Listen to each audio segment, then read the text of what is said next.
who works for Bronner Builders, the company that was contracted to have the work crew on the bridge today. He's been distraught. He said that it was a 7-member crew. The 1 member that was rescued, he said, was in critical condition at the hospital, the last he knew. And he said the families of the other 6 of his friends, co-workers, and he called them family members at this point, their families were just sitting at home, he said, waiting for the call.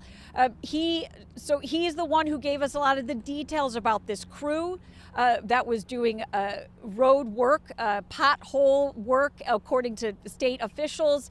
He said it's a job he's done before for the company.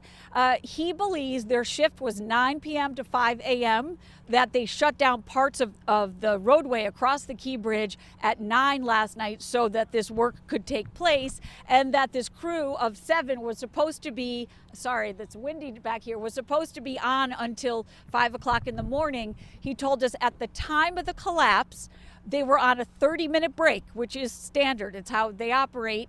And that what they do on a break is they take their breaks in their cars. Pickup trucks, actually, he said there would have been 4 of them, and that his friends and co-workers would have been in their cars. Some eat something, drink a little bit of water or something. Some close their eyes. He said it's very hard, strenuous work.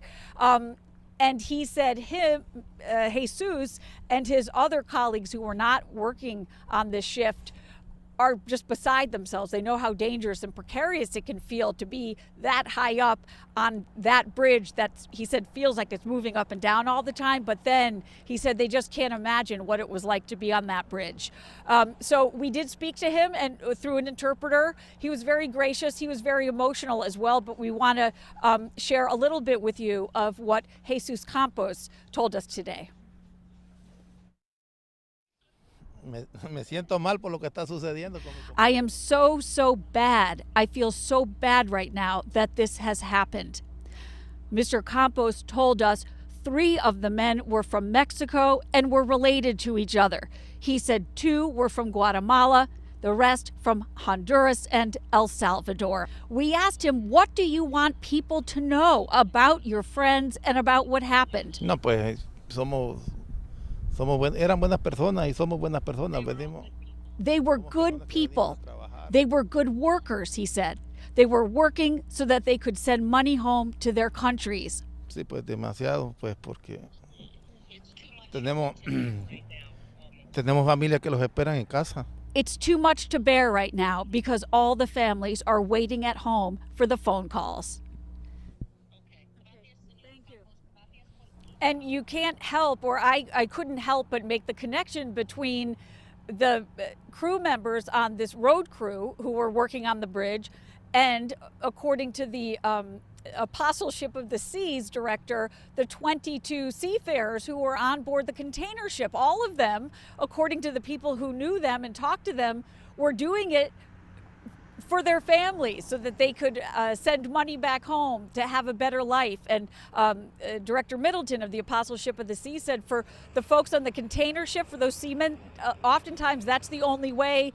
They sign up for 8-9 month stints away from their families. That's the contract, and they do it because that's the way that they earn money for their families, so their families can have a better life. It's just very interesting that especially this bridge that's and this place that's about the port and working people is also the people that were directly involved and impacted by this are people who are just working. They're just working their jobs.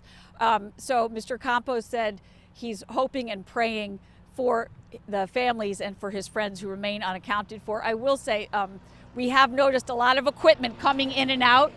It could be a shift change, which happens. It's after 5 o'clock, but we have seen a couple of ambulances go in down to Hawkins Point in the last hour. Who knows if they just needed some people on standby, but that is something that we have seen. We've seen some people come out, some people go in, and that's one of the kinds of vehicles that we saw go in there tonight. So that's what's happening here right now at Hawkins Point as far as the public is being allowed to go, and we'll send it back to you.